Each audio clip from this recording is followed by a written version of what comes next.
ರೈತರಿಗೆ ಸಮರ್ಪಕವಾಗಿ ಬೀಜ ಮತ್ತು ಗೊಬ್ಬರ ವಿತರಣೆ ಮಾಡುವುದು ಸೇರಿ ವಿವಿಧ ಬೇಡಿಕೆಗಳನ್ನು ಈಡೇರಿಸಬೇಕು ಅಂತ ಒತ್ತಾಯಿಸಿ ಅಖಿಲ ಭಾರತ ಕಿಸಾನ್ ಸಭಾ ಹಾಗೂ ಸಿಪಿಐ ಪಕ್ಷದ ಕಾರ್ಯಕರ್ತರು ಸೋಮವಾರ ತಹಶೀಲ್ದಾರ್ ತಾಲೂಕು ಪಂಚಾಯಿತಿ ಕಾರ್ಯನಿರ್ವಹಣಾಧಿಕಾರಿ ಹಾಗೂ ಕೃಷಿ ಇಲಾಖೆ ಸಹಾಯಕ ನಿರ್ದೇಶಕರಿಗೆ ಪ್ರತ್ಯೇಕ ಮನವಿ ಪತ್ರವನ್ನು ಸಲ್ಲಿಸಿದ್ದಾರೆ. ಈ ಸಂದರ್ಭದಲ್ಲಿ ಎಐಕೆಎಸ್ ರಾಜ್ಯ ಉಪಾಧ್ಯಕ್ಷ ಎಚ್ ವೀರಣ್ಣ ಮಾತನಾಡಿ, ತಾಲೂಕಿನಲ್ಲಿ ಈಗಾಗಲೇ ಮುಂಗಾರು ಮಳೆ ಆರಂಭವಾಗಿದ್ದು ರೈತರಿಗೆ ತೊಂದರೆಯಾಗದಂತೆ ಬೀಜ ಗೊಬ್ಬರ ವಿತರಣೆ ಮಾಡಲು ಮುಂಜಾಗ್ರತೆ ವಹಿಸಬೇಕು. ರಸಗೊಬ್ಬರ ಹಾಗೂ ಬೀಜವನ್ನ ಹೆಚ್ಚಿನ ಬೆಲೆಗೆ ಮಾರಾಟ ಮಾಡುವುದನ್ನು ತಡೆಗಟ್ಟಬೇಕು. ಮಧ್ಯವರ್ತಿಗಳ ಹಾವಳಿ ಇಲ್ಲದೆ ಕೃಷಿ ಯಂತ್ರೋಪಕರಣಗಳನ್ನು ನೇರವಾಗಿ ರೈತ ಫಲಾನುಭವಿಗಳಿಗೆ ನೀಡಬೇಕು ಎಂದಿದ್ರು. ತಾಲೂಕಿನ ಪೂಜರಹಳ್ಳಿ ಕೆರೆಯನ್ನ ಖಾಸಗಿ ವ್ಯಕ್ತಿಯೊಬ್ಬರು ಸಾಗುವಳಿ ಮಾಡುತ್ತಿರುವುದನ್ನು ನಿಲ್ಲಿಸಿ ಕೆರೆಯನ್ನ ಸಾರ್ವಜನಿಕ ಕೆರೆಯನ್ನಾಗಿ ಮಾಡಬೇಕು ಹಾಗೂ ಕೆರೆಯಲ್ಲಿ ಗೋಶಾಲೆಯನ್ನ ಸ್ಥಾಪನೆ ಮಾಡಬೇಕು ಎಂದು ತಹಶೀಲ್ದಾರ್ ಅವರಿಗೆ ಒತ್ತಾಯಿಸಿದ್ದಾರೆ. ಜಲಜೀವನ್ ಮಿಷನ್ ಯೋಜನೆಯಲ್ಲಿ ಹಳ್ಳಿಗಳಲ್ಲಿ ಕಾಮಗಾರಿ ಪೂರ್ಣಗೊಳಿಸಿದ ಹಾಗೂ ಕಳಪೆ ಕಾಮಗಾರಿಯನ್ನ ಮಾಡಿದವರ ಮೇಲೆ ಕ್ರಮ ಕೈಗೊಳ್ಳಬೇಕು. ಗ್ರಾಮದಲ್ಲಿ ಬೇಕಾಬಿಟ್ಟಿಯಾಗಿ ಕಾಮಗಾರಿಗೆ ಮಾಡಲಾಗಿದ್ದು ಪೈಪ್ಲೈನ್ ಅಳವಡಿಸಲು ತೋಡಿದ ಗುಂಡಿಯನ್ನ ಸರಿಯಾಗಿ ಮುಚ್ಚಲಾಗಿಲ್ಲ. ಇದರಿಂದ ಜನ ಓಡಾಡುವುದೇ ದುಸ್ತರವಾಗಿದೆ. ಕೆಲವು ಗ್ರಾಮದಲ್ಲಿ ಕಾಮಗಾರಿ ನಡೆಯದೇ ಇದ್ರೂ ಕೂಡ ಅನುದಾನ ಬಿಡುಗಡೆಯಾಗಿದೆ. ಈ ಬಗ್ಗೆ ತನಿಖೆ ನಡೆಸಿ ತಪ್ಪಿತಸ್ಥರ ವಿರುದ್ಧ ಕ್ರಮ ಕೈಗೊಳ್ಳಬೇಕು ಎಂದರು. ತಹಶೀಲ್ದಾರ್ ರಾಜು ಪಿರಂಗಿ, ತಾಲೂಕು ಪಂಚಾಯಿತಿ ಕಾರ್ಯನಿರ್ವಹಣಾಧಿಕಾರಿ ವೈ ರವಿಕುಮಾರ್, ಕೃಷಿ ಇಲಾಖೆ ಸಹಾಯಕ ಕೃಷಿ ನಿರ್ದೇಶಕ ಸುನಿಲ್ ಕುಮಾರ್, ಸಹಾಯಕ ಕೃಷಿ ಅಧಿಕಾರಿ ನೀಲನಾಯ್ಕ ಮನವಿ ಸ್ವೀಕಾರ ಮಾಡಿದರು. ಆತ್ಮೀಯ ರೈತ ಬಂಧುಗಳೇ, ಮಾನ್ಯ ತಾಲೂಕು ದಂಡಾಧಿಕಾರಿಗಳು ಮತ್ತು ನಮ್ಮ ತಾಲೂಕು ಪಂಚಾಯಿತಿ ಕಾರ್ಯನಿರ್ವಾಹಕ ಅಧಿಕಾರಿಗಳಾಗಿರ್ತಕ್ಕಂಥ ರವಿಕುಮಾರ್ ಸರ್ ಅವರು, ನಮ್ಮ ರಾಜು ಬಿರಂಗಿ ಸರ್ ಅವರು ಸಹಿತ ನಮ್ಮ ಮನವಿ ಸ್ವೀಕಾರ ಮಾಡಲಿಕ್ಕೆ ಬಂದಿದ್ದಾರೆ. ಈಗ ಕೃಷಿ ಅಧಿಕಾರಿಗಳು ಸುನೀಲ್ ಸರ್ ಸಹಿತ ಫೋನ್ ಮಾಡಿದ್ರು, ಅತಿ ಶೀಘ್ರದಲ್ಲೇ ಬರ್ತೀವಿ ಅಂತೇಳಿ. ಈಗ ಮಾನ್ಯ ತಾಲೂಕು ದಂಡಾಧಿಕಾರಿಗಳ ಮನವಿಯನ್ನ ಮಾನ್ಯ ಕರಿಯಪ್ಪನವರು ಓದಬೇಕು. ಇದು ಬಹಳ ಪ್ರಮುಖವಾಗಿ ಮಳೆ ಇವತ್ತು ಕೆರೆಗೆ ಸುಮಾರು ಅರ್ಧದಷ್ಟು ನೀರು ಬಂದಿದ್ದಾವೆ. ಅದು ಬಹಳ ಮುಖ್ಯವಾದ ವಿಷಯ, ಸಂತೋಷದ ವಿಷಯ. ಆ ಕೆರೆ ಉಳಿಸಬೇಕು ಎಂಬುದು ನಮ್ಮೆಲ್ಲರ ಮನವಿ ಮತ್ತು ಬೇಡಿಕೆ. ಮನವಿಯನ್ನ ನಮ್ಮ ತಾಲೂಕು ಕಾರ್ಯದರ್ಶಿ, ಗ್ರಾಮ ಪಂಚಾಯತ್ ಉಪಾಧ್ಯಕ್ಷ ಕರಿಯಪ್ಪ ಅವರು ಗಟ್ಟಿಯಾಗಿ ಓದಬೇಕಂತೇಳಿ ವಿನಂತಿ. ಇವರಿಗೆ ಮಾನ್ಯ ಜಿಲ್ಲಾಧಿಕಾರಿಗಳು, ಜಿಲ್ಲಾಧಿಕಾರಿ ಕಾರ್ಯಾಲಯ, ವಿಜಯನಗರ ಜಿಲ್ಲೆ ಹೊಸಪೇಟೆ ಮುಖಾಂತರ ತಾಲೂಕು ದಂಡಾಧಿಕಾರಿಗಳು ಕೂಡಲಿಗೆ ವಿಷಯ ಪೂಜರಹಳ್ಳಿ ಕೆರೆ ಸರ್ವೆ ನಂಬರ್ 257 ಹಾಗೂ ಇತರೆ ಸರ್ವೆ ನಂಬರ್ಗಳ ಕೆರೆ ಭೂಮಿಯನ್ನು ಊರು ಬಾಗಿಲು ಪಾಪಯ್ಯ ಮತ್ತು ಇತರರು ಕಬಳಿಸಿ ಸಾಗುವಳಿ ಮಾಡುವುದನ್ನು ನಿಲ್ಲಿಸಿ ಪೂಜರಹಳ್ಳಿ ಕೆರೆಯನ್ನು ಸರ್ಕಾರದ ಸಾರ್ವಜನಿಕರ ಕೆರೆಯನ್ನಾಗಿ ಕಾಪಾಡಲು ಮನವಿ. ಮೇಲ್ಕಂಡ ವಿಷಯಕ್ಕೆ ಸಂಬಂಧಿಸಿದಂತೆ ಅಖಿಲ ಭಾರತ ಕಿಸಾನ್ ಸಭಾ ತಾಲೂಕು ಸಮಿತಿ ಹಾಗೂ ಪೂಜರಹಳ್ಳಿ, ಕನ್ನಿಬೋರಹಟ್ಟಿ, ಪೂಜರಹಳ್ಳಿ ತಾಂಡ ಹಾಗೂ ಇನ್ನುಳಿದ ಹಳ್ಳಿಗಳ ರೈತರು, ಕೂಲಿ ಕಾರ್ಮಿಕರು ತಮ್ಮ ಗಮನಕ್ಕೆ ತರಬಯಸುವುದೇನೆಂದರೆ ಪೂಜರಹಳ್ಳಿ ಕೆರೆಯು 207 ಎಕರೆ 7 ಸೆಂಟ್ ವಿಸ್ತೀರ್ಣವಿದ್ದು 400 ವರ್ಷಗಳ ಇತಿಹಾಸವಿರುವ ಕೆರೆಯ ಶೇಖರಣೆ ನೀರಿನಿಂದ ಈ ಭಾಗದ ಸಾವಿರಾರು ಎಕರೆ ಮಾಗಣಿಗಳ ರೈತರ ಜೀವನಾಡಿ, ಜಾನುವಾರುಗಳ, ಪ್ರಾಣಿ ಪಕ್ಷಿಗಳ ಜಲವಾಗಿದ್ದು ಅಂದಿನ ರಾಜ ಮಹಾರಾಜರುಗಳ ಕಾಲದಲ್ಲಿ ಕೆರೆ ನಿರ್ಮಾಣಗೊಂಡಿರುವುದು. ಕೆರೆಗೆ ಕಾವಲುಗಾರರೆಂದು ಗ್ರಾಮದ ಅನೇಕ ಗುಂಪುಗಳನ್ನು ನೇಮಿಸಿದ್ದು ಅಂದು ಸರ್ವೆ ನಂಬರ್ 157ರಲ್ಲಿ BCE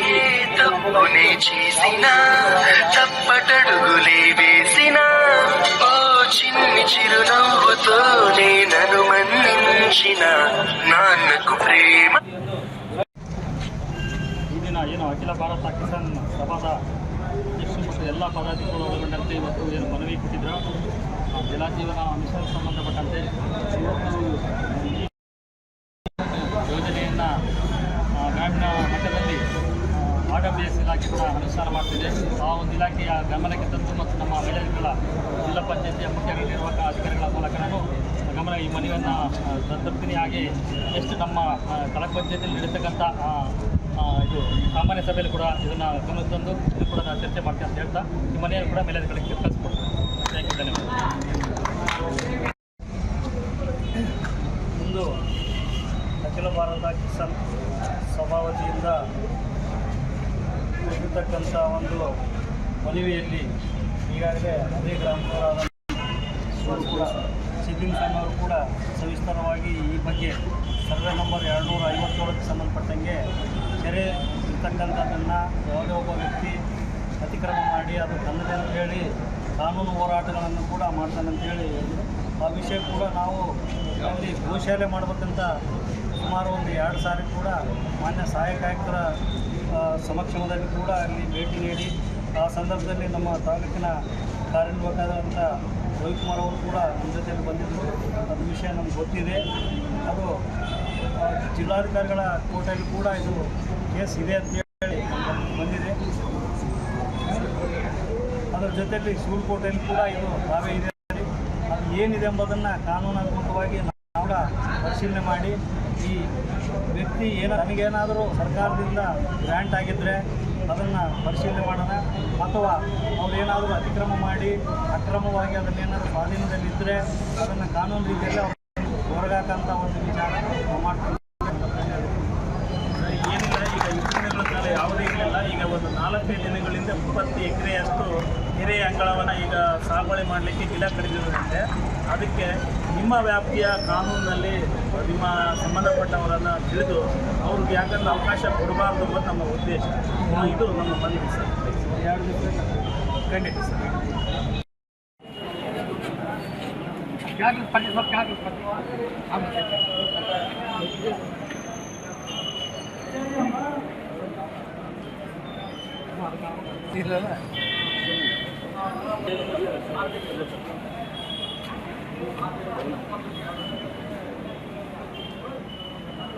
ಮಾನ್ಯ ತಹಸೀಲ್ದಾರರು ಹಾಗೂ ತಾಲೂಕಾ ದಂಡಾಧಿಕಾರಿಗಳೇ ಹಾಗೂ ಮುಖ್ಯ ಕಾರ್ಯನಿರ್ವಾಹಕಾಧಿಕಾರಿಗಳು, ತಾಲೂಕ್ ಪಂಚಾಯತ್ ಕಾರ್ಯಾಲಯ ಕೂಡ್ಲಿಗಿ, ಅಲ್ಲದೆ ಅಖಿಲ ಭಾರತ ಕಿಸಾನ್ ಸಭಾದ ನಮ್ಮ ರಾಜ್ಯ ಉಪಾಧ್ಯಕ್ಷರಾಗಿರ್ತಕ್ಕಂಥ ಹಿರಿಯ ಸ್ನೇಹಿತರಾಗಿರ್ತಕ್ಕಂಥ HG ವೀರಣ್ಣವರೇ, ಅಲ್ಲದೆ ಈ ತಾಲೂಕಿನ ನನ್ನೆಲ್ಲ ಪದಾಧಿಕಾರಿಗಳೇ, ಈ ದಿವಸ ಮುಖ್ಯವಾಗಿ ನಮ್ಮ ರೈತ ಬಾಂಧವರಾದಿಯಾಗಿ ಕೂಡ್ಲಿಗಿ ತಾಲೂಕಿನಾದ್ಯಂತ ಬಂದಿರತಕ್ಕಂಥ ರೈತರಾದಿಯಾಗಿ ನಾವು ಮಾನ್ಯ ತಹಸೀಲ್ದಾರ್ಗೆ ಮನವಿ ಸಲ್ಲಿಸಿರ್ತಕ್ಕಂಥ ವಿಚಾರ ಇಷ್ಟೇ.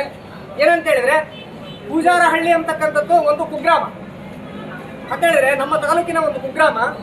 ಸುಮಾರು ಅದಕ್ಕೆ ತನ್ನದೇ ಆಗಿರ್ತಕ್ಕಂಥ ಐತಿಹ್ಯ ಇರ್ತಕ್ಕಂಥದ್ದು ಅಂತ ಹೇಳಿದ್ರೆ, ಸುಮಾರು 100, 200, 300 ವರ್ಷಗಳಿಂದ ಅಲ್ಲಿನ ಒಂದು ಕೆರೆ ಅಂತಕ್ಕಂಥದ್ದು ಇದೆ.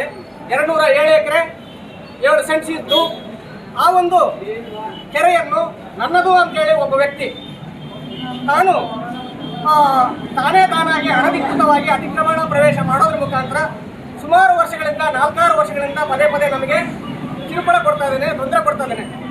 ಈ ಕುರಿತು ನಾವುಗಳು ನಮ್ಮ ಹಿರಿಯರ ನೇತೃತ್ವವನ್ನು ವಹಿಸಿಕೊಂಡು ಅವ್ರ ಮುಖಾಂತರ ನಾವು ಮಾನ್ಯ ಜಿಲ್ಲಾಧಿಕಾರಿಗಳು ವಿಜಯನಗರ ಜಿಲ್ಲೆ ಹೊಸಪೇಟೆ ಇವರಿಗೆ ಮನವಿಯನ್ನು ಸಮೇತ ಸಲ್ಲಿಸಿದ್ವಿ.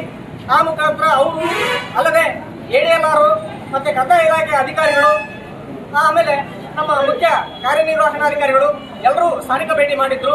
ಆದರೂ ಕೂಡ ಮತ್ತೆ ನಮ್ಮ ಸಿವಿಲ್ ನ್ಯಾಯಾಲಯದಲ್ಲಿ ಆ ಬಗ್ಗೆ ಪ್ರಕರಣ ಕೂಡ ದಾಖಲಾಗಿದೆ.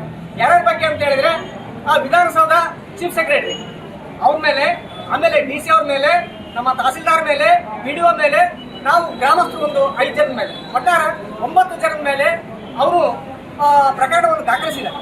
ಪ್ರಕರಣ ದಾಖಲಿಸಿದಾಗ ಪ್ರಕರಣ ಏನೇ ಆಗ್ಬೋದು. ಸೊ ಅದಾದಾಗ ನನ್ನದು ಅಂತ ಹೇಳ್ತಾರೆ ಬಂದ್ರೆ ನಾವು ಬಿಟ್ಕೊಡೋದಕ್ಕೆ ರೆಡಿ ಇದ್ದೀವಿ. ಆದ್ರೆ ಆ ಮನುಷ್ಯ ಯಾವುದೇ ಒಂದು ತಡೆಯಾಜ್ಞೆ ಆದೇಶ ಇಲ್ಲದೆ ತಾನು ವಂಚಿಸಬೇಕಂತಕ್ಕಂಥ ಒಂದು ಹುನ್ನಾರದಿಂದ ಈ ಎಲ್ಲ ಕುಕೃತಿಗಳನ್ನು ಮಾಡ್ತಾ ಬಂದಿದ್ದಾರೆ. ಅದು ಮಾನ್ಯ ತಹಸೀಲ್ದಾರ್ ಗಮನಕ್ಕೂ ಸಮೇತ ಬಂದೈತೆ. ಅವರು ಕೂಡ ಕೂಲಂಕುಷವಾಗಿ ಪರಿಶೀಲನೆ ಮಾಡಿ ತಪ್ಪಿತಸ್ಥರ ವಿರುದ್ಧ ಸೂಕ್ತ ಕ್ರಮ ಜರುಗಿಸಬೇಕಂತೇಳಿ ಈ ಮೂಲಕ ತಮ್ಮಲ್ಲಿ ವಿನಯವಾಗಿ ಬೇಡ್ಕೊಳ್ತಾರೆ. ಜೈ ಹಿಂದ್.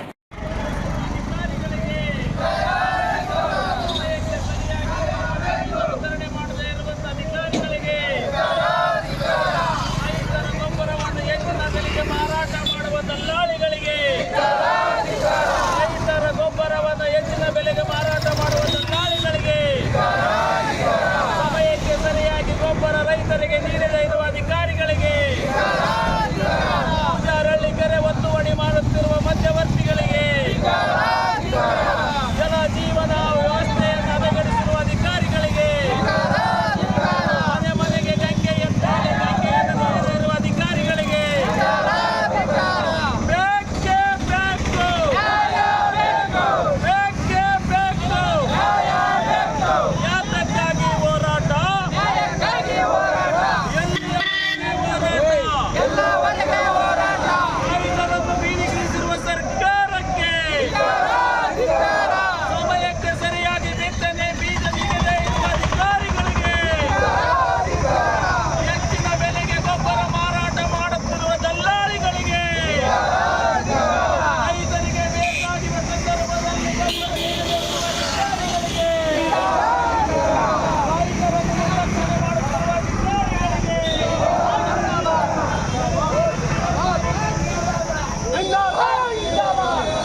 ಬೇಕು ನ್ಯಾಯ ಬೇಕು.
ಅಕ್ರಮವಾಗಿ ಬಳಸಿಕೊಂಡಂತ ವ್ಯಕ್ತಿಗಳಿಗೆ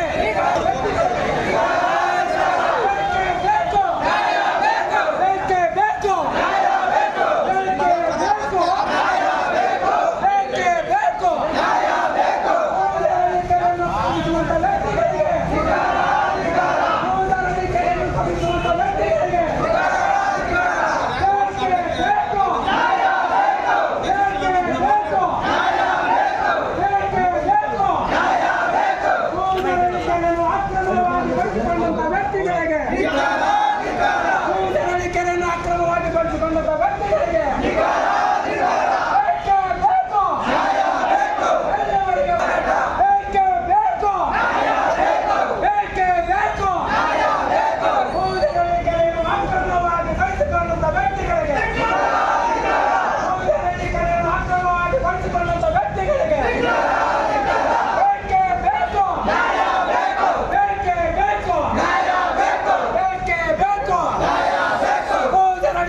ಅಕ್ರಮವಾಗಿ ಬಳಸಿಕೊಂಡಂತ ವ್ಯಕ್ತಿಗಳಿಗೆ ಬೇಕೇ ಬೇಕು, ಬೇಕೇ ಬೇಕು, ಬೇಕೇ ಬೇಕು, ಬೇಕೇ ಬೇಕು.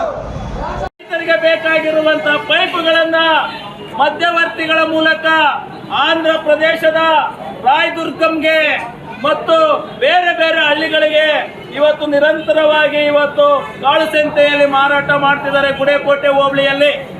ಅದನ್ನು ಈಗಾಗಲೇ ಹಿಂದೆ ಇರ್ತಕ್ಕಂಥ ವಾಮದೇವಯ್ಯ ಎಂಬ ಅಧಿಕಾರಿಯ ಜೊತೆಗೆ ಆ ಮಾರಾಟ ಮಾಡುವ ತಗೊಂಡೋಗುವ ಅಧಿಕಾರಿಗಳನ್ನ ಹಿಡಿದುಕೊಟ್ಟಿದ್ದೀವಿ. ಯಾವುದೇ ಪೊಲೀಸ್ ಸ್ಟೇಷನ್ ಕೊಟ್ಟು ಒಪ್ಪಂದ ಮಾಡಿಕೊಂಡು ಕೈಬಿಟ್ಟಿರ್ತಕ್ಕಂಥ ಪರಿಸ್ಥಿತಿ ಈ ತಾಲೂಕಿನಲ್ಲಿ ನಡೀತಾ ಇದೆ. ಇವತ್ತು ಇಡೀ ರೈತರು ಇವತ್ತು ಇಲ್ಲಿ ನಾವು ಮಳೆ ಬಂದ್ರು ಸಹಿತ ಹೊಲ ಮಡಿಕೆ ಹೊಡಿಬೇಕಾಗಿದ್ರು ಸಹಿತ ಬಿತ್ತನೆಗೆ ತಯಾರಿ ನಡೆಸಬೇಕಾಗಿದ್ರು ಸಹಿತ ಇಡೀ ತಾಲೂಕಿನ ರೈತರ ಹಿತದೃಷ್ಟಿಯಿಂದ ನಾವಿವತ್ತು ಹೋರಾಟಕ್ಕೆ ಬಂದಿದ್ದೀವಿ. ಕಾರಣ ರೈತರಿಗೆ ಬೇಕಾಗಿರುವಂತ ಮೆಕ್ಕೆಜೋಳ ಇನ್ನು ಇಲಾಖೆಗಳಲ್ಲಿ ಕೊಡ್ತಾ ಇಲ್ಲ.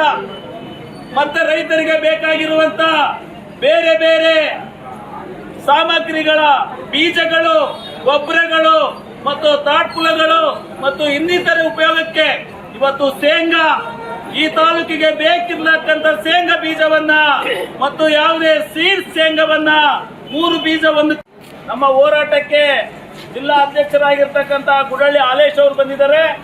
ಹಾಗೂ ತಾಲೂಕಿನ ಪಕ್ಷದ ಕಾರ್ಯದರ್ಶಿಗಳು ಹಾಗೂ ಮರಬ ಗ್ರಾಮ ಪಂಚಾಯತಿಯ ಉಪಾಧ್ಯಕ್ಷರು ಇದ್ದಾರೆ. ನಮ್ಮ ಅಖಿಲ ಭಾರತ ಕಿಸಾನ್ ಸಭಾ ಅಧ್ಯಕ್ಷರಾಗಿರ್ತಕ್ಕಂಥ ಬಸಣ್ಣವರು ಇದ್ದಾರೆ. ತಾಲೂಕಿನ ಪ್ರಧಾನ ಕಾರ್ಯದರ್ಶಿಗಳಾಗಿರ್ತಕ್ಕಂಥ ಸಿದ್ದಣ್ಣ ಸ್ವಾಮಿ ಅವರಿದ್ದಾರೆ. ಮತ್ತೆ ಎಲ್ಲರನ್ನ ಪೂಜಾರಳ್ಳಿ ಮತ್ತು ಹುಲಿಕುಂಟೆ, ಗುಡೇಕೋಟೆ, ಸಿಡೇಗಲ್ಲು ಮತ್ತು ತುಪ್ಪಾಕ್ನಹಳ್ಳಿ, ನಾಗಲಾಪುರ, ಇನ್ನು ಜಂಗಮಸವನಹಳ್ಳಿ ಅನೇಕ ಹಳ್ಳಿಗಳಿಂದ, ಕ್ಯಾಸ್ನಿಂಕೇರಿ, ಐಗುಳು ಮಲ್ಲಾಪುರ ಎಲ್ಲ ಗ್ರಾಮಗಳಿಂದ ನನ್ನ ಕಾರ್ಯಕರ್ತರು ಬಂದಿದ್ದಾರೆ. ಇವತ್ತು ಹೋರಾಟ ಇಡೀ ತಾಲೂಕಿನಲ್ಲಿ ಈಗಾಗಲೇ ಮುಂಗಾರು ಮಳೆ ಅಪ್ಪಳಿಸಿ ರೋಣಿ ಮಳೆ ಕ್ಷಣಗಣನೆ ಇದ್ದ ಸಂದರ್ಭದಲ್ಲಿ ಕೃಷಿ ಇಲಾಖೆಯಲ್ಲಿ ಇದುವರೆಗೂ ಸಹಿತ ಯಾವುದೇ ರೈತರಿಗೆ ಬೀಜಗಳನ್ನ ಇನ್ನ ವಿತರಣೆ ಮಾಡುವಂತ ಪ್ರಯತ್ನ ಕೃಷಿ ಅಧಿಕಾರಿಗಳು ನಡೆಸ್ತಾ ಇಲ್ಲ. ಅದರ ಭಾಗವಾಗಿ ಗೊಬ್ಬರ ರೈತನಿಗೆ ಬೇಕಾಗಿರುವಂತ DAP 2020 ಮತ್ತು ಬೇರೆ ಇನ್ನಿತರೆ ಯೂರಿಯಾ ಅಂತಕ್ಕಂಥ ಗೊಬ್ಬರಗಳು ಸಿಗದೆ ವ್ಯಾಪಾರ ಮಾಡುವಂತ ದಲ್ಲಾಳಿ ಅಂಗಡಿಗಳು, ಗೊಬ್ಬರದ ಮಾರಾಟಗಾರರು ಸರ್ಕಾರದ ಬೆಲೆಗಿಂತ ಹೆಚ್ಚಿನ ಬೆಲೆಗೆ ಮಾರಾಟ ಮಾಡುವಂತ ಹುನ್ನಾರ ಈ ತಾಲೂಕಿನಲ್ಲಿ ನಡೀತಾ ಇದೆ. ರೈತನಿಗೆ ಬೇಕಾಗಿರುವ ಗೊಬ್ಬರವನ್ನ ಕೊಡದೆ ಎಲ್ಲೋ ಬಚ್ಚಿಟ್ಟು ಕಾಳಸಂತೆಯಲ್ಲಿ ಹೆಚ್ಚಿನ ಬೆಲೆಗೆ ಮಾರಾಟ ಮಾಡ್ತಿರೋದು ಕೃಷಿ ಅಧಿಕಾರಿಗಳು ಸಹಿತ ಅವರಿಗೆ ಸಪೋರ್ಟ್ ಮಾಡ್ತಾ ಇದ್ದಾರೆ. ಅದನ್ನು ವಿರೋಧಿಸಿ ಇವತ್ತು ನಾವು ಹೋರಾಟ ಮಾಡ್ತಿದ್ದೀವಿ. ಇನ್ನು ಪ್ರಮುಖವಾಗಿ ಕೂಡ್ಲಿಗಿ ತಾಲೂಕಿನಲ್ಲಿ ಅನೇಕ ರೈತರಿಗೆ ಬಂದಿರತಕ್ಕಂತ ಕೃಷಿ ಯಂತ್ರಗಳು ಮತ್ತು ಉಳಿಮೆ ಮಾಡಲಿಕ್ಕೆ ಬೇಕಾಗಿರ್ತಕ್ಕಂಥ ಮಡಿಕೆ, ಕುಂಟಿ, ಕೂರಿಗೆಗಳು ಮತ್ತು ಟ್ರ್ಯಾಕ್ಟರ್ಗಳಿಗೆ ಬೇಕಾಗಿರ್ತಕ್ಕಂಥ ಯಂತ್ರೋಪಕರಣಗಳು ಸುಮಾರು ವರ್ಷಗಟ್ಟಲೆ ಅರ್ಜಿ ಹಾಕಿದ್ದರೂ ಸಹಿತ ಅವರು ಅಧಿಕಾರಿಗಳು ತರಿಸಿಕೊಡದೆ ನಿರ್ಲಕ್ಷ್ಯ ಮಾಡಿ ಪರದಾಡಿಸುವಂತ ಪರಿಸ್ಥಿತಿ ಕೃಷಿ ಅಧಿಕಾರಿಗಳಲ್ಲಿ ನಡೀತಾ ಇದ್ರೆ ಇವರಿಗೆ ಊಟ ಇಲ್ಲ. ಇನ್ನ ಈ ಪರಿಸ್ಥಿತಿಯಲ್ಲಿ ಒಂದು ಗೋಶಾಲೆ ನಡೆದ್ರೆ ಇವತ್ತು ಗುಂಡಿನ ಹೊಳೆಯಲ್ಲಿ ಮೇವು ಕೇಂದ್ರ ಪ್ರಾರಂಭ ಮಾಡ್ತೀವಿ ಅಂತ ಹೇಳಿದ್ರು, ಊಜರಹಳ್ಳಿ ಕೆರೆಯಲ್ಲಿ ಮೇವು ಕೇಂದ್ರ ಪ್ರಾರಂಭ ಮಾಡ್ತೀವಿ ಅಂತ ಹೇಳಿದ್ರು. ಯಾವಾಗ ಪ್ರಾರಂಭ ಮಾಡ್ತಾರೆ? ರೈತರು ಬೆಳೆದು ಬಿತ್ತಿ ತಾನು ಹೊಲದಲ್ಲಿ ಮೇವು ದನಗಳಿಗೆ ಸಾಕಣೆ ಮಾಡಿದಾಗ ಇವರು ಮೇವು ಕೇಂದ್ರಗಳನ್ನ ಮಾಡ್ತಾರ. ಇಂಥ ನಿಟ್ಟಿನಲ್ಲಿ ಇನ್ನು ಸರ್ಕಾರ ರೈತರ ಬರಗಾಲದ ಪರಿಸ್ಥಿತಿಯಲ್ಲಿ ಪರಿಹಾರ ಆಗ್ತೀವಿ ಅಂತ ಹೇಳಿದ್ರು. ಯಾವುದೇ ರೈತನಿಗೆ ಪರಿಹಾರ ಆಗ್ತಾ ಇಲ್ಲ. ಈಗೇನೋ ಇವತ್ತು ಅನೌನ್ಸ್ ಮಾಡ್ತಾ ಇದ್ರು, 25ನೇ ತಾರೀಕಿನೊಳಗಡೆ ಎಲ್ಲ ರೈತ ತನ್ನ ಆಧಾರ್ ಕಾರ್ಡ್ ಅನ್ನ ಇವತ್ತು ತನ್ನ ಪಾಣಿಯಲ್ಲಿ ಲಿಂಕ್ ಮಾಡ್ಬೇಕಂತೇಳಿ. ಆಧಾರ್ ಕಾರ್ಡ್ಗಳು ಮಾಡುವವರೇ ಈಗಿಲ್ಲ. ಆಧಾರ್ ಕಾರ್ಡ್ ಎಷ್ಟೋ ಜನರು ಹೆಸರುಗಳು ಸರಿಯಾಗಿಲ್ಲ. ಇನ್ನ ಪಾಣಿಗಳು ತನ್ನ ತಂದೆ ತಾತ ಸತ್ತಿರ್ತಕ್ಕಂಥ ಮೊಟೇಶನ್ ಬದಲಾವಣೆ ಆಗದೆ ಪರದಾಡ್ತಾ ಇದ್ದಾರೆ ರೈತರು. ಇನ್ನ ಯಾರು ಸತ್ತಿರುವವರ ಹೆಸರಲ್ಲಿ ಇವತ್ತು ಆಧಾರ್ ಕಾರ್ಡು ಪಾಣಿಗೆ ಲಿಂಕ್ ಮಾಡ್ಲಿಕ್ಕಾಗುತ್ತಾ? ಸರ್ಕಾರ ಕೋಡಿ ಗ್ರಾಮಗಳನ್ನ ಮಾಡ್ತೀವಿ, ಕಂದಾಯ ಗ್ರಾಮಗಳನ್ನ ಮಾಡ್ತೀವಿ. ಇವತ್ತೇನು ರೈತರು ಪರದಾಟ ಮಾಡ್ತಾ ಇದ್ದಾರೆ, ತನ್ನ ಜಮೀನುಗಳ ದಾಖಲಾತಿಗಳನ್ನ ಬದಲಾವಣೆ ಮಾಡಿಕೊಳ್ಳಿಕ್ಕೆ, ಖಾತೆ ಬದಲಾವಣೆ ಮಾಡಿಕೊಳ್ಳಿಕ್ಕೆ ಪರದಾಡ್ತಾ ಇದ್ರೆ ಹಿಂದೆ ಹೇಳಿರುವಂತ ಅಧಿಕಾರಿಗಳು ಇದುವರೆಗೂ ಯಾವುದೇ ರೀತಿಯಿಂದ ಮುಕ್ತಿ ಪೋಡೆ ಗ್ರಾಮಗಳಿಗೆ ಪರದಾಟ ನಿಲ್ಲಿಸ್ತಾ ಇಲ್ಲ. ರೈತರು ಅಮಾಯಕರು ಇವತ್ತು ದಲ್ಲಾಳಿಗಳಿಗೆ 20-50 ಸಾವಿರ ದುಡ್ಡು ಕೊಟ್ಟು ಇನ್ನು AC court, tahsildar court, DC court, civil court ಅಂತ ಹೇಳಿ ಪರದಾಡ್ತಾ ಇದ್ದಾರೆ. ಇದನ್ನ ಯಾವುದು ಸಹಿತ ಸಂಬಂಧಪಟ್ಟ ಅಧಿಕಾರಿಗಳು ಕ್ರಮ ವಹಿಸ್ತಾ ಇಲ್ಲ. ಇನ್ನು ಗ್ರಾಮ ಲೆಕ್ಕಾಧಿಕಾರಿಗಳು, ರೆವಿನ್ಯೂ ಇನ್ಸ್ಪೆಕ್ಟರ್ಗಳು ಇವರೆಲ್ಲರೂ ಸಹಿತ ರೈತ ದುಡ್ಡು ಕೊಟ್ರೆ ತನ್ನ ಅಪ್ಪ ಸತ್ತಿರ್ತಕ್ಕಂಥ ಪಾಣಿಯನ್ನು ಬದಲಾವಣೆ ಮಾಡ್ತಾರೆ ವಿನ ಪುಕ್ಸಾಟೆ ಯಾರು ಮಾಡೋದಿಲ್ಲ. ಇಂಥ ಪರಿಸ್ಥಿತಿ ಇಡೀ ತಾಲೂಕಿನಲ್ಲಿ ನಡೀತಾ ಇದೆ. ಆ ಕಾರಣಕ್ಕಾಗಿ ಇವತ್ತು ಅದರ ಜೊತೆಯಲ್ಲಿ ಇನ್ನು ಹಳ್ಳಿಗಳಲ್ಲಿ ಜಲಜೀವನ ಅಂತೇಳಿ ತಾಲೂಕು ಸಮಿತಿ ನೇತೃತ್ವದಲ್ಲಿ ಈಗಾಗಲೇ ಪ್ರತಿಭಟನೆ ಮುಖಾಂತರ ತಾಲೂಕು ಆಡಳಿತ ಸೌಧಕ್ಕೆ ಬಂದು ನಮ್ಮ ಬೇಡಿಕೆಗೆ ಈಡೇರಿಕೆ ಬಂದಿರತಕ್ಕಂಥ ಎಲ್ಲ ರೈತ ಬಂಧುಗಳೇ ಈಗಾಗಲೇ ವಿವರವಾಗಿ ಹೋರಾಟನ ವಿಶ್ಲೇಷಿಸಿ ಮಾತಾಡ್ತಕ್ಕಂಥ ಅಖಿಲ ಭಾರತ ಕಿಸಾನ್ ಸಭಾದ ರಾಜ್ಯ ಉಪಾಧ್ಯಕ್ಷರಾಗಿರ್ತಕ್ಕಂಥ ಎಚ್ ವೀರಣ್ಣವರೇ ಮತ್ತು ನಮ್ಮ ಭಾರತ ಕಮ್ಯುನಿಸ್ಟ್ ಪಕ್ಷದ ತಾಲೂಕು ಕಾರ್ಯದರ್ಶಿಗಳು, ಗ್ರಾಮ ಪಂಚಾಯತಿ ಉಪಾಧ್ಯಕ್ಷರಾಗಿರ್ತಕ್ಕಂಥ ದೊರೆಯಪ್ಪನವರೇ, ಎಲ್ಲ ಬಂಧುಗಳೇ, ಪತ್ರಿಕಾ ಬಂಧುಗಳೇ, ಈಗಾಗಲೇ ಈ ತಾಲೂಕಿನ ಹೋರಾಟದ ಸಮಸ್ಯೆಗಳ ಬಗ್ಗೆ ವೀರಣ್ಣವರು ಮಾತಾಡಿದ್ದಾರೆ. ಈ ದೇಶದ ಬೆನ್ನೆಲುಬು ರೈತರು. ಈ ದೇಶಕ್ಕೆ, ಈ ಪ್ರಪಂಚಕ್ಕೆ ಹುಟ್ಟಿದ ಮಗುವಿನಿಂದ ಹಿಡಿದು ಇಡೀ ರಾಷ್ಟ್ರಪತಿಯವರಿಗೂ ಅನ್ನ ಹಾಕೋರು ರೈತರು. ಅಂತ ರೈತರು ಇವತ್ತು ಸಂಕಷ್ಟದಲ್ಲಿ ಇದ್ದಾರೆ, ಸಂಕಷ್ಟದಲ್ಲಿ ಸಿಲುಕಿಸಿದ್ದಾರೆ ಈ ರಾಜಕಾರಣಿಗಳು. ಈಗೇನ ರೈತರು ಅಂದ್ರೆ ಹೆಂಗಾಗಿದೆ ಅಂದ್ರ ಒಕ್ಕಲ್ತನ ಮಾಡೋದು ಕಡಿಮೆ ಆಗಿದೆ. ಯಾಕಂದ್ರೆ ಅವರಿಗೆ ಸರಿಯಾದ ಪ್ರೋತ್ಸಾಹ ಕೊಡ್ತಾ ಇಲ್ಲ ರೈತರಿಗೆ. ಹಾಗಾಗಿ ಒಕ್ಕಲ್ತನ ಬಿಟ್ಟು ಇವತ್ತು ಕೂಲಿ ಹೋಗಂತ ಪರಿಸ್ಥಿತಿ ಬಂದಿದೆ. ಕೂಲಿಗೆ ತಾಲೂಕಾಗಿರ್ಬೋದು, ಇಡೀ ಬಳ್ಳಾರಿ ಮತ್ತು ವಿಜಯನಗರ ಜಿಲ್ಲೆಯ ರೈತರು ಅತಿ ಹೆಚ್ಚು ಮಳೆ ಆಶ್ರಿತ ಪ್ರದೇಶದ ಆಗಿ ಮಳೆಯನ್ನೇ ನಂಬಿ ಕೃಷಿಯನ್ನ ಮಾಡ್ತಕ್ಕಂಥ ರೈತರೇ ಎತ್ತಿದ್ದಾರೆ. ಅಂತ ರೈತರಿಗೆ ಯಾವ ರೀತಿ ಪ್ರೋತ್ಸಾಹ ಕೊಡ್ತಾ ಇಲ್ಲ. ಇವತ್ತು ಯಾವುದಕ್ಕೆ ಕೋಟಿ ಹಣನ ಬಿಡುಗಡೆ ಮಾಡ್ತಾರೆ. ಇವತ್ತು ಕೇವಲ ಕೇಂದ್ರ ಸರ್ಕಾರ 2,000 ರೂಪಾಯಿ ಕೊಟ್ಟು ಏನು ಕೈ ಕಟ್ಟಿಗೆ ಕೂತಿದೆ. ನಾವು 2,000 ರೂಪಾಯಿ ಕೊಟ್ಟಿದೀವಿ ಅಂತೇಳಿ ದೊಡ್ಡದಾಗಿ ಕೇಂದ್ರ ಸರ್ಕಾರ ನರೇಂದ್ರ ಮೋದಿ ಹೇಳ್ತಾರೆ. ನೀವು 2,000 ಕೊಡೋ ಅಂತೇಳಿ ನಾವು ಹೋರಾಟ ಮಾಡ್ತಾ ಇಲ್ಲ. ಅದು ನೀವು 2,000 ಕೊಡೋದು ಅವಶ್ಯಕತೆನೇ ಇಲ್ಲ. ಈಗ ಕೇಂದ್ರ ಸರ್ಕಾರದ ಮೋದಿಜಿಯವರ ಯೋಜನೆ ಹಳ್ಳಿಗಳಲ್ಲಿ ನಡೀತಾ ಇದೆ. ಅದು ಗ್ರಾಮ ಪಂಚಾಯತಿಯ ಅಧಿಕಾರಿಗಳ ಮತ್ತು ಜನಪ್ರತಿನಿಧಿಗಳ ಮತ್ತು ಗುತ್ತಿಗೆದಾರರ ಮಧ್ಯ ಒಪ್ಪಂದ ಆಗಿ ಕಾಮಗಾರಿ ಅರೆಬರೆ ನಡೆದು ಅಂಗವಿಕಲರು ವೃದ್ಧರು ಇವತ್ತು ಹಳ್ಳಿಗಳಲ್ಲಿ ಬೀಳುವ ಪರಿಸ್ಥಿತಿ ನಿರ್ಮಾಣ ಆಗಿದೆ. ಎಷ್ಟೋ ಹಳ್ಳಿಗಳಲ್ಲಿ ಕಾಮಗಾರಿ ಪ್ರಾರಂಭ ಆಗಿ ಮುಕ್ತಾಯ ಆಗಿಲ್ಲ. ಎಷ್ಟೋ ಊರುಗಳಲ್ಲಿ ಬಹಳ ಸುಂದರವಾಗಿ ಸಿಸಿ ರಸ್ತೆಗಳಾಗಿದ್ರೆ ಮಿಷಿನ್ಗಳನ್ನು ತಂದು ಅವುಗಳನ್ನ ಅಗದು ಹಾಗೆ ಬಿಟ್ಟಿದ್ದಾರೆ. ಕಾನೂನಿದೆ, ಸರ್ಕಾರದ ಸ್ಕೀಮ್ ಇದೆ, ಕೋಟಿ ಹಣ ರಿಲೀಸ್ ಆಗಿದೆ. ಅದನ್ನೆಲ್ಲ ಈಗಾಗಲೇ ಬಿಡುಗಡೆ ಮಾಡಿಕೊಂಡಿದ್ದಾರೆ. ಹಳ್ಳಿಗಳಲ್ಲಿ ಕಾಮಗಾರಿ ಮಾತ್ರ ಪೂರ್ಣಗೊಂಡಿಲ್ಲ. ಅವರು ನಲ್ಲಿಗಳಿಗೆ ನಿಲ್ಲಿಸಿರುವ ಗೋಡೆಗಳು ಬಿದ್ದೋಗಿದ್ದಾವೆ, ನಲ್ಲಿಗಳು ಟ್ಯಾಬ್ಗಳು ಮುರಿದೋಗಿದ್ದಾವೆ. ಯಾರ ಜನರ ಮನೆಗೂ ನೀರು ಬಂದಿಲ್ಲ. ಕಾಲುವೆಗಳು ಪೈಪ್ ಲೈನ್ಗಳು 3 ಅಡಿ ಆಳ 1 ಅಡಿ ಅಗಲ ತೆಗಿಬೇಕಂತಿದೆ. ಆದ್ರೆ 1 ಅಡಿ ಕೂಡ ತೆಗೆಯೋದಿಲ್ಲ, ಅರ್ಧ ಅಡಿ ತೆಗಿತಾರೆ. ಇಂಥ ಪರಿಸ್ಥಿತಿ ಕಾಮಗಾರಿ ನಡೀತಾ ಇದೆ.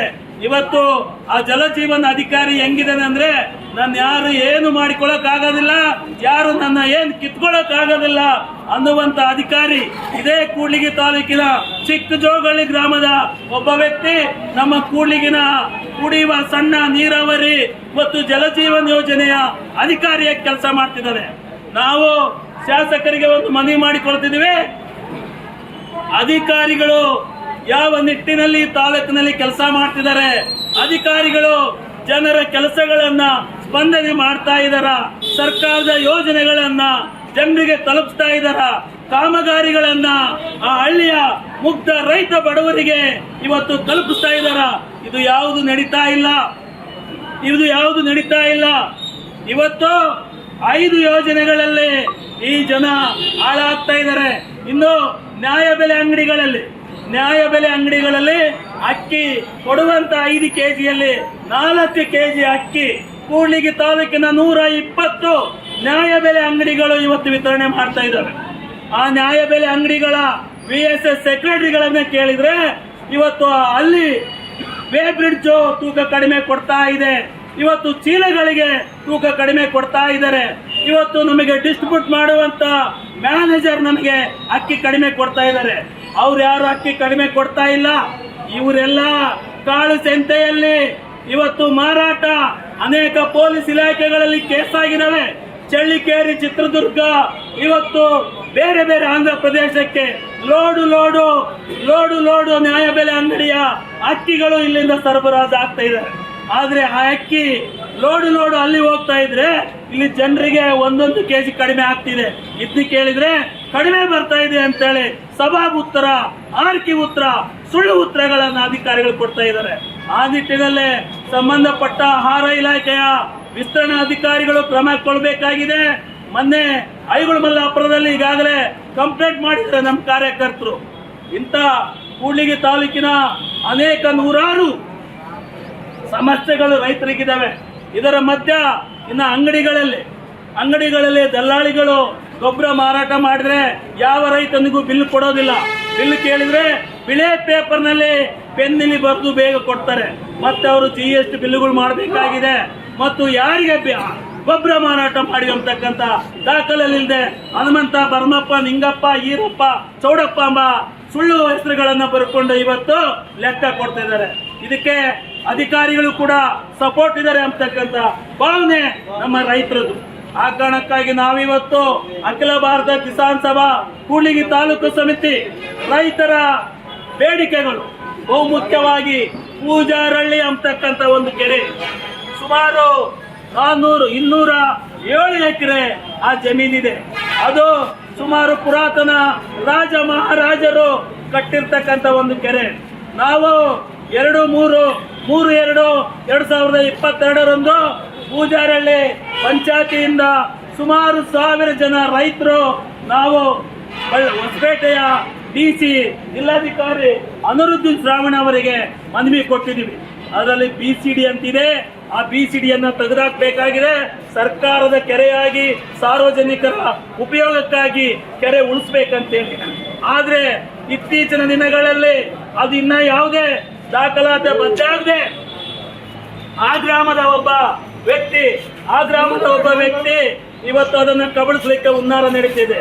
ಆ ಗ್ರಾಮದ ವ್ಯಕ್ತಿ ತಾನು ಹೆಸರಿಲ್ದಿದ್ರು ನನ್ನ ಆಸ್ತಿ 207 ಎಕರೆ ಈ ಕೆರೆ ನನಗೆ ಸೇರಿರ್ತಕ್ಕಂಥ ಆಸ್ತಿ ಅಂತೇಳಿ ಇವತ್ತು ಕುತಂತ್ರ ನಡೆಸ್ತಾ ಇದ್ದಾನೆ. ಆ ಕಾರಣಕ್ಕಾಗಿ ಇವತ್ತು ಒಂದು ಪ್ರಮುಖ ಬೇಡಿಕೆಯನ್ನ ಇಟ್ಟುಕೊಂಡು ಮಾನ್ಯ ತಾಲೂಕು ದಂಡಾಧಿಕಾರಿಗಳಿಗೆ ಮತ್ತೆ ಉದ್ಯೋಗ ಖಾತ್ರಿ ಕೆಲಸ ಕೊಡ್ಲಿಕ್ಕೆ ಅಡೆತಡೆ ಮಾಡುವಾಗ ಪೊಲೀಸ್ ಅಧಿಕಾರಿಗಳ ಸಹಕಾರದಿಂದ ತಾಲೂಕ್ ಪಂಚಾಯತಿ ಇಒ ಅವರ ಪ್ರೋತ್ಸಾಹದಿಂದ ಅಲ್ಲಿ ಗ್ರಾಮ ಪಂಚಾಯತಿ ಅಭಿವೃದ್ಧಿ ಅಧಿಕಾರಿಗಳು ಈಗಾಗಲೇ 2,000 ಜನರಿಗೆ ನಮಗೆ ಉದ್ಯೋಗ ಖಾತ್ರಿ ಕೆಲಸ ಈಗ 8 ದಿನಗಳ ಕಾಲ ಈಗ NMR ತೆಗೆದು ಕೆಲಸ ಮಾಡಿದ್ದಾರೆ. ಅದು ನಿರಂತರವಾಗಿ ಕೆಲಸ ನಡಿಬೇಕು. ಪೂಜಾರಳ್ಳಿ ಕೆರೆ ಏನು ಯಾರು ಅಕ್ರಮಣ ಮಾಡಲಿಕ್ಕೆ ಬಂದಿದ್ದಾರೋ ಅವ್ರ ಮೇಲೆ ದೂರು ದಾಖಲಿಸಿ ಕೇಸ್ ಮಾಡಿ ಯಾರು ಸಹಿತ ಅಲ್ಲಿ ಆಕ್ರಮಣ ಮಾಡಲಿಕ್ಕೆ ಬಿಡುಕೂಡ್ದು. ಅದು ಸಾರ್ವಜನಿಕರ ಕೆರೆ ಮತ್ತು ಜನರ ಕೆರೆ ಇವತ್ತು ಸರ್ಕಾರದ ಕೆರೆಯಾಗಿ ಉಳಿಬೇಕು ಅನ್ನೋ ಕಾರಣಕ್ಕಾಗಿ ಇವತ್ತು ನಮ್ಮ ಹೋರಾಟ ತಾಲೂಕು ದಂಡಾಧಿಕಾರಿಗಳ ಕಚೇರಿಗೆ ಬಂದಿದೆ. ಮಾತಾಡಲಿಕ್ಕೆ ಅವಕಾಶ ಕೊಟ್ಟಂತ ಎಲ್ಲ ನನ್ನ ರೈತ ನಾಯಕರಿಗೂ ರೈತ ಕಾರ್ಮಿಕರಿಗೂ ಒಂದು ಸುತ್ತ ಈ ಉದ್ದೇಶಿಸಿ ನಮ್ಮ ಜಿಲ್ಲಾ ಅಧ್ಯಕ್ಷರಾಗಿರ್ತಕ್ಕಂಥ ಗುಡಳ್ಳಿ ಹಾಲೇಶ್ ಅವರು ಒಂದೆರಡು ಮಾತುಗಳನ್ನು ಆಡಬೇಕಂತ ಹೇಳಿ ಕೇಳ್ತಾ ಇದ್ದೀನಿ.